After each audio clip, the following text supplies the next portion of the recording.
This is your daily dose of all things royal. Good morning and welcome to today's hearing before the Task Force on Defending Constitutional Rights and Exposing Institutional Abuses on the discriminatory, harmful, and often illegal nature of so-called diversity, equity, and inclusion, or DEI policies. DEI is, by its very nature, an affront to the principles and ideals that define our great nation and a rejection of the progress our predecessors made in ensuring civil rights protections for all Americans. Our forefathers fought and died to ensure that this country would be a place where every person has the opportunity to achieve great things as the fruit of his or her own talents and hard work. Civil rights leaders of the 1950s and 60s fought tirelessly in the pursuit of these same principles to ensure that America would not be judged by the color of their skin, but by the content of their character. Today, DEI has become a euphemism for a Marxist ideology which seeks to undo those very efforts by civil rights leaders like Martin Luther King and his contemporaries. DEI represents a conscious effort to specifically judge people by the color of their skin and other immutable characteristics. Not only is this an utterly disgusting and racist ideology, but it is also a clear violation of the Constitution and federal law. Title VII of the Civil Rights Act of 1964 clearly prohibits unlawful employment practices that discriminate against an individual because of such individual's race, color, religion, sex, or national origin. And the Supreme Court ruled in a 2023 case that the Equal Protection Clause of the 14th Amendment to the Constitution prohibits racial discrimination in college admissions practices. Meanwhile, DEI policies embody racist and stereotypical attitudes harbored by the left towards groups that these policies purport to benefit. Do Democrats believe that these people, people would categorize as diverse, do not possess the skills to succeed in our society without quotas or preferential treatment? Apparently, yes, we know this because the mask slips and they admit this explicitly. New York Governor and Democrat Kathy Hochul patronizingly claimed in 2024 that, quote, black kids growing up in the Bronx don't even know what the word computer is, end quote. I guess if you believe that nonsense, DEI makes a lot more sense. And as it isn't just prominent Democrat politicians, some of the largest American companies bought into this absurdity. For instance, companies such as Macy's, BlackRock, Starbucks, Disney, Google, Amazon, among others, in recent history instituted aggressive DEI policies. In higher education, institutions have, in open defiance of the Supreme Court, merely rebranded their racist DEI practices while continuing to seek out novel means to racially categorize and then discriminate against individuals. To combat this, the Trump administration has taken historic action to enforce federal civil rights law and ensure all Americans are protected from discrimination. Despite this bold stance against discriminatory practices, this committee is concerned that the DEI proponents in industry and academia are just biding their time. The behavior of the radical left indicates that DEI is not truly eradicated from our society, but merely lying dormant and licking its wounds until it has an opportunity to rise again. If the left does not abandon this obsession, where will that lead our country? My own. 2 weeks ago, I spent 10 days in 3 European countries, starting with 5 days in the United Kingdom. As I was able to witness, the country is still reeling from the recent stabbing death of a young man who died because police shackled him and allowed him to bleed to death after his attacker accused him of having been racist. The police had been trained in anti-racist practices, so they sided with the attacker and suppressed their natural instinct to save a person bleeding to death. That man was Henry Nowak, and his death was caused by DEI.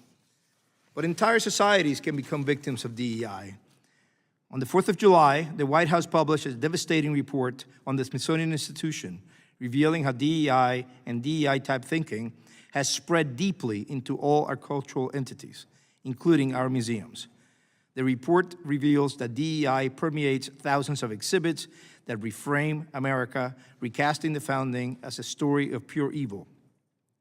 The National Museum of American History held more than 400 DEI initiatives in 2023 alone, One of them included a discussion of a toolkit that contained a chart that could have been written by Ibram X. Kendi.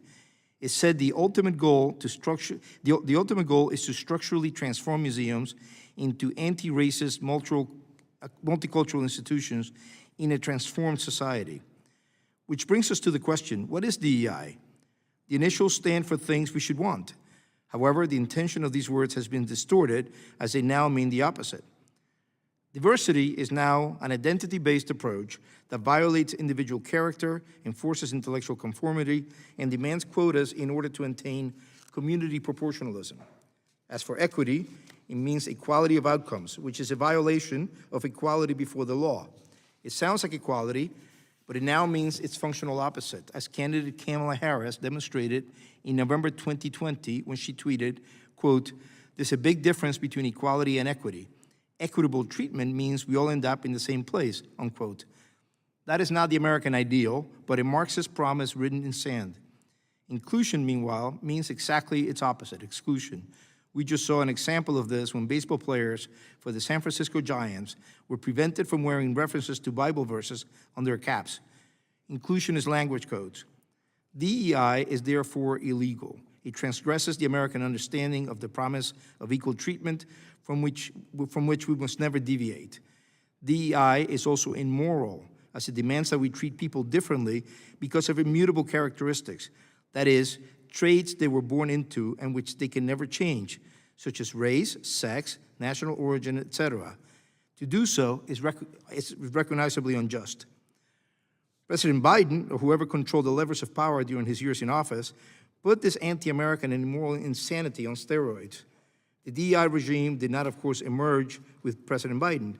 DEI trainings go back over many decades, but it has been over the past 15 years or so that the acronym has become standardized.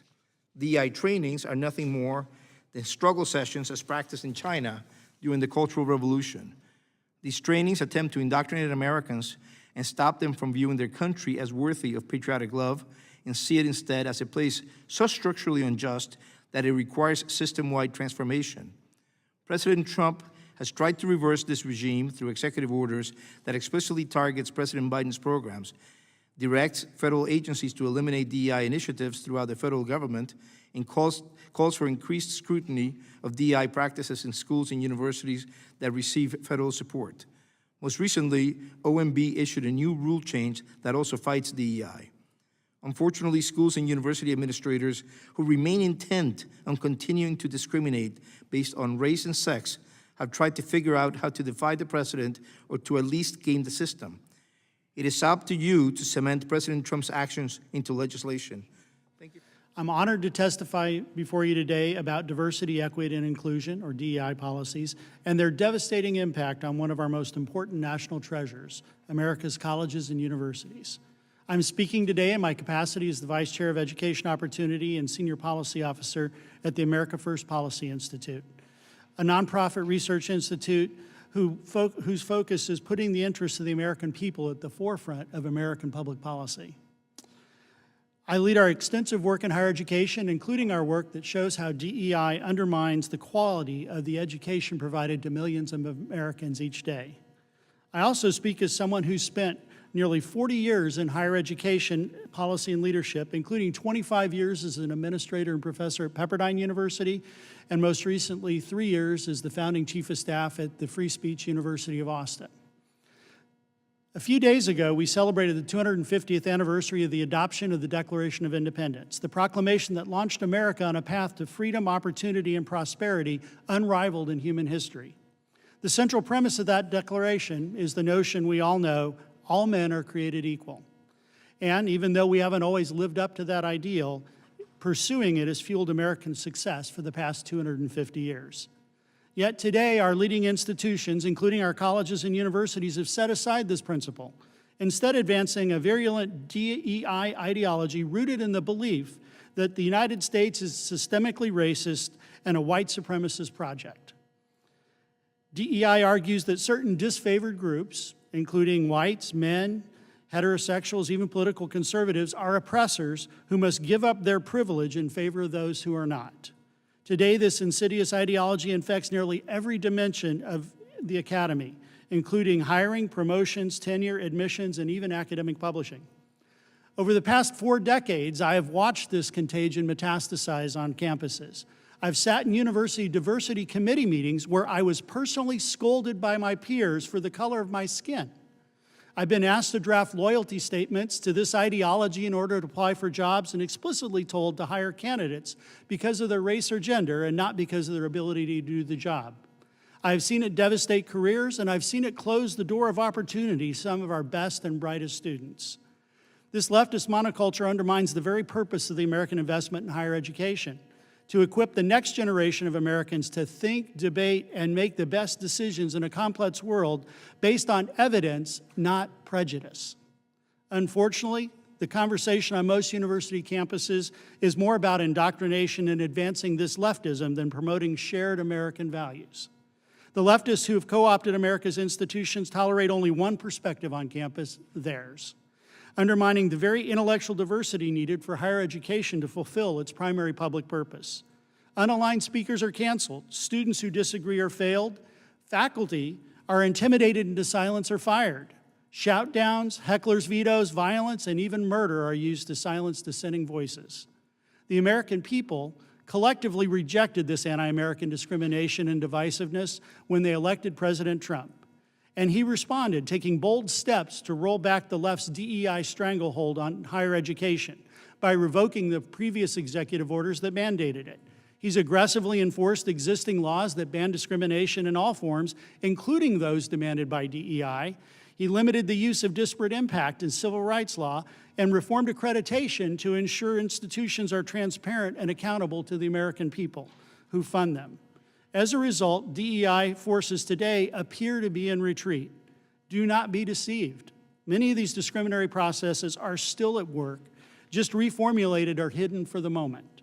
AFPI supports and applauds the administration's actions to reinstitute merit and opportunity for all Americans in higher education, regardless of race, gender, or other characteristics.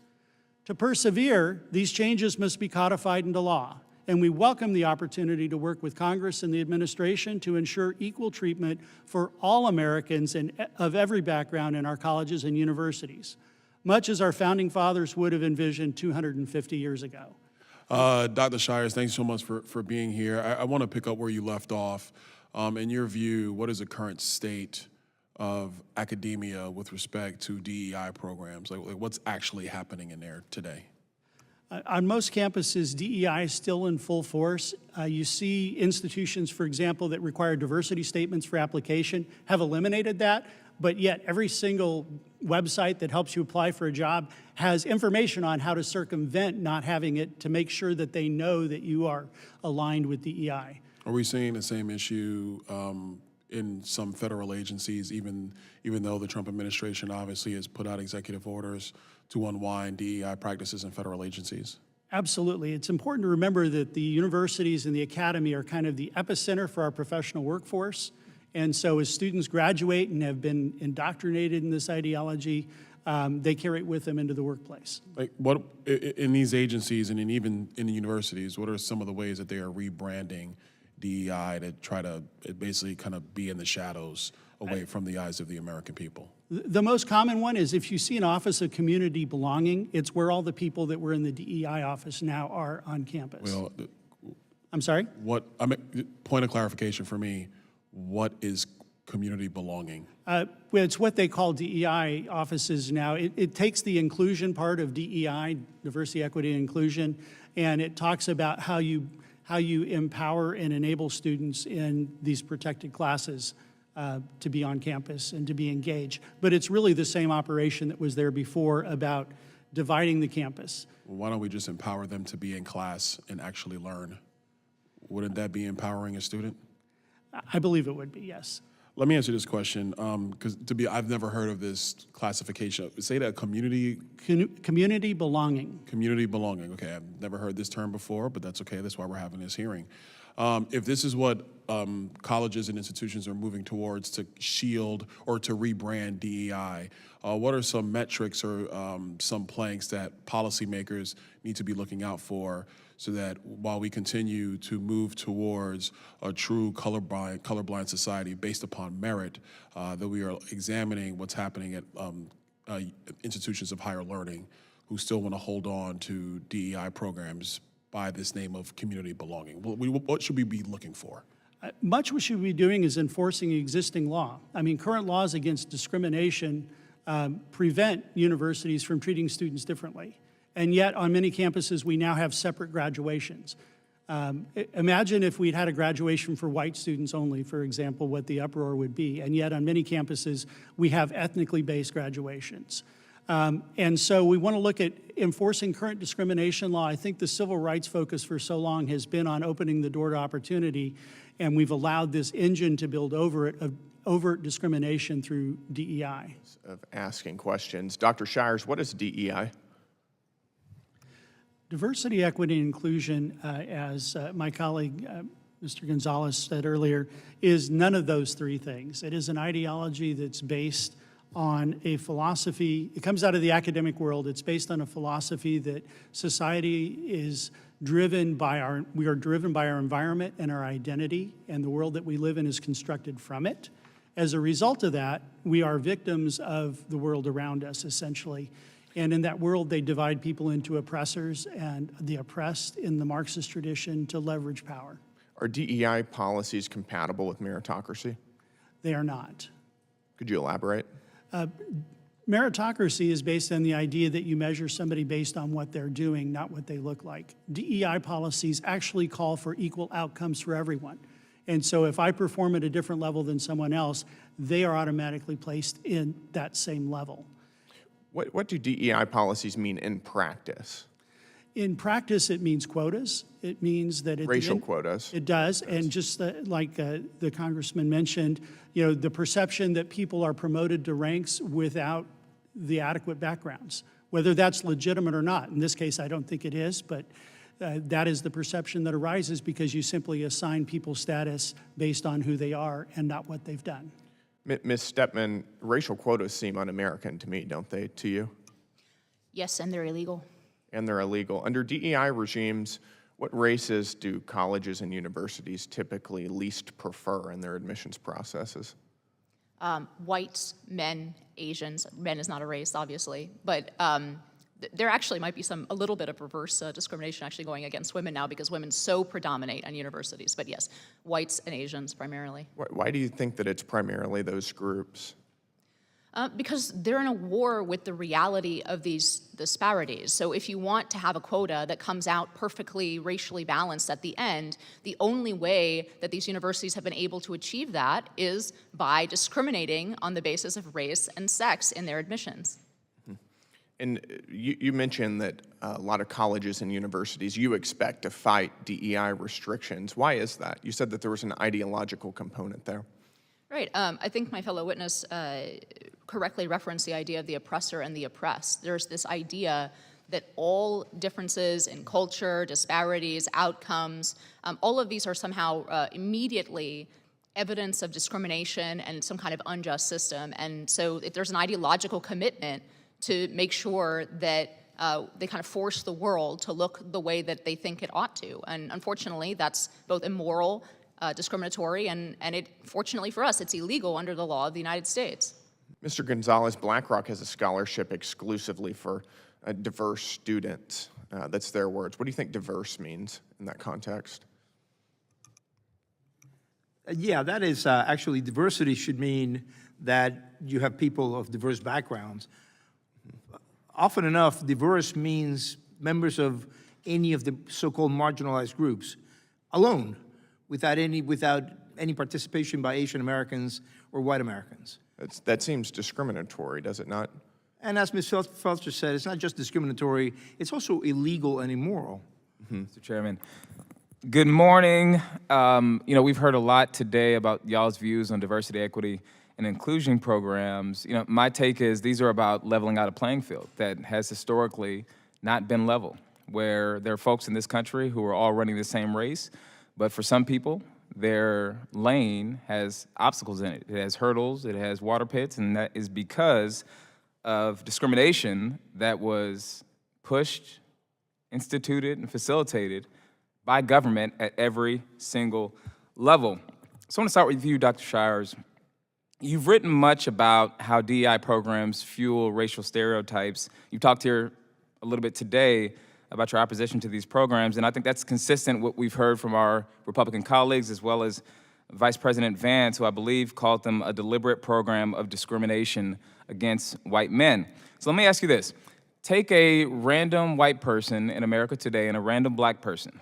When they go apply for jobs, when they apply for a home loan, when they're getting their home appraised, when they're seeking higher wages, would you say that those two people are more likely than not to be on the same playing field? Legally, yes. I have no clue what that means. All right, in practice, are they likely to be on the same playing field? I guess what I'm trying to understand is what playing field are you comparing them on? I mean, in your metaphor, you talk about how some lanes on the track have obstacles and others don't. The solution to that is to remove the obstacles. It's not to change the finish line. And DEI changes the finish line, whereas the federal laws against the discrimination are there to remove the obstacles. So if you're asking, if the question is, how do I get to the situation where both of them have the same access, the answer is removing the obstacles and enforcing the law. It's not changing the finish line. Well, there are also DEI programs that remove the obstacles that the president has removed from the federal government. But my question to you is, if a random white person in this country and a random black person in this country go to get their home appraised, right, why is it that the black person is much more likely to get a lower value on their home appraisal? Because they live in a different neighborhood? Okay, great. We'll get to that in a second because that's wrong. Black people in this country were enslaved for at least 240 years. Is that correct? That's correct. Okay, and after slavery ended, you had about 100 more years at least of Jim Crow and legal segregation, where government at the federal, state, and local level blocked black people from owning land, from getting bank loans, from living in certain neighborhoods, from attending certain schools. All of that happened too, right? Yes. Okay, so my question to you is simple. Name the year that the playing field became completely even. I want you to give me a date. Again, it depends on what playing field you're talking about. I mean, if you're looking at For home loans, you brought, I think we talked about home loans and appraisals. For home loans, what year did it become equal? Well, according to the DEI movement in 1991, when they imposed disparate impact. So you're telling me today that if a black person goes and applies for a home loan, they have the same likelihood of getting accepted for that loan as a white person does? I'm saying under the DEI rules, yes, that would be the case. We know in practicality that people have different income profiles and experiences. If you're asking me a person that lives next door to another person, if one is white and one is black and they go both apply for a loan, do I expect different outcomes? No. And if there are, then it should be enforced under discrimination laws. So you're talking about rules, I'm talking about outcomes. So let's play a game of true and false, and let's start with wealth disparities. The median net worth of a white household in this country is $285,000. The median net worth of a black household is about $45,000. True or false? I don't know.